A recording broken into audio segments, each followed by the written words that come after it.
Everyone thinks the secret to a good 3D documentary is realism, but that's what's holding most creators back. While beginners spend weeks trying to copy Fern style, others are using simpler techniques that look just as beautiful or even more, and take a fraction of the time. So after studying dozens of these videos, I'll show you why this style might be the best option for you and how you can do the same using Blender. But first, why am I hating so much on realism? Well, it's not like I'm against it, it's just so easy to mess up. You see, with realism, you're basically trying to copy the real world, and that means you are limited by how it looks. As a result, you may end up taking a super logical approach instead of a creative one. If you don't know how to frame realistic scenes to look good, you might end up with a scene that has too many elements or bad lighting, all because you're being too logical about it. That's why I want to show you a different approach. Take a look at these scenes. As you can see, the lighting is used in a very artistic and dramatic way, and the scenes are not filled with unnecessary elements. Instead,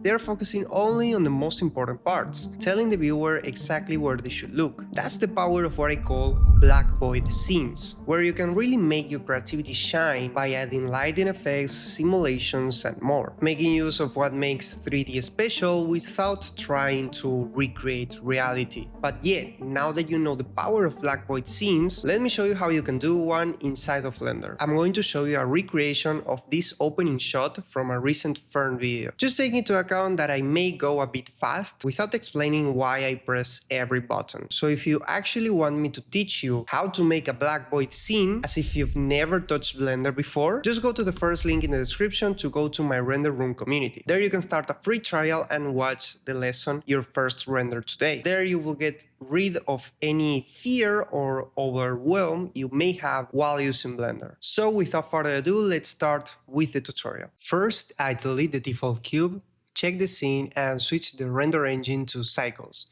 Then I change the device to CPU and enable optics denoising. These are the same settings I normally use to start my projects. Then I open Sketchfab and start searching for the courthouse model, the same one used in the Fern video. I find the Governtown courthouse and download it in OBJ format. After downloading, I save it to my working folder so I can easily import it later. I import the file into Blender and rotate it to face the correct direction and align it to the center of the workspace. Once the model is in position, I ensure it's correctly placed within the frame. I adjust the workspace to get a better view, then open a second window to display the render view. I remove guides and arrows for cleaner layout. Then I add a plane to serve as the ground and place a spotlight in the scene to start setting up the lighting. Then I rotate the light to face the model, adjust the radius and intensity until the illumination feels balanced. I continue refining the light's position and size to achieve a flat, even distribution. Next, I adjust the world settings to replace the default gray background with a dark void,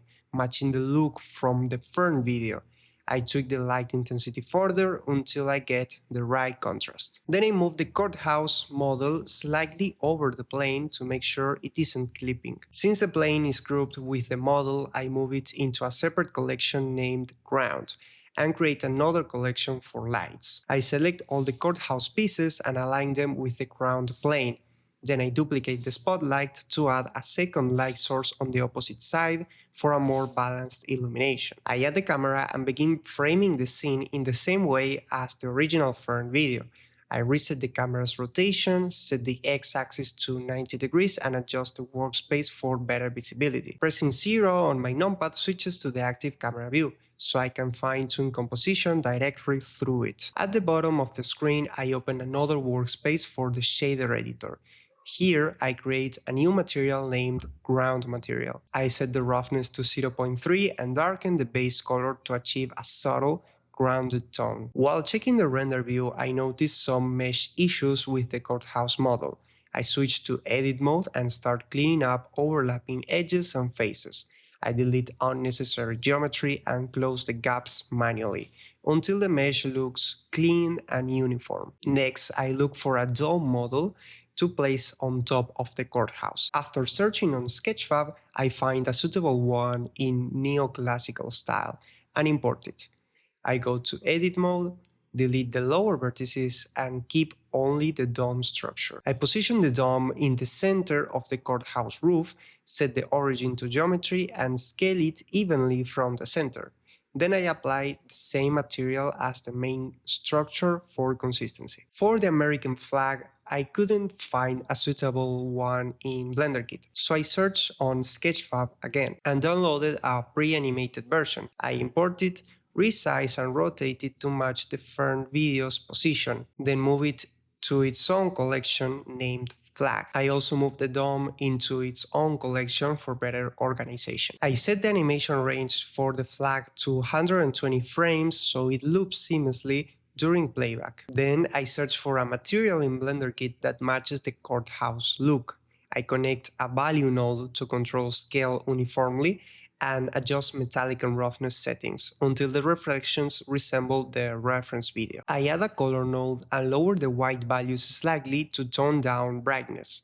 Then I import the BMW 5 model and place it in front of the courthouse, scaling and rotating it for proper framing. I change the car's material color from blue to black, add it to a new collection called Cars, and duplicate it twice to create a symmetrical arrangement on both sides of the frame. I import low poly characters and position them across the courtyard to populate the foreground. I duplicate and rotate them around to create a realistic crowd. Next, I add camera props from BlenderKit and position them in front of some characters for extra scene detail. I remove their materials so they have a clean, neutral appearance. I return to lighting and adjust the size and intensity to recreate the darker area at the bottom of the frame, like in the reference. I tweak the ground's material tone to reduce the blue tint and refine overall lighting balance. I noticed the original video has soft surface scattering on the building,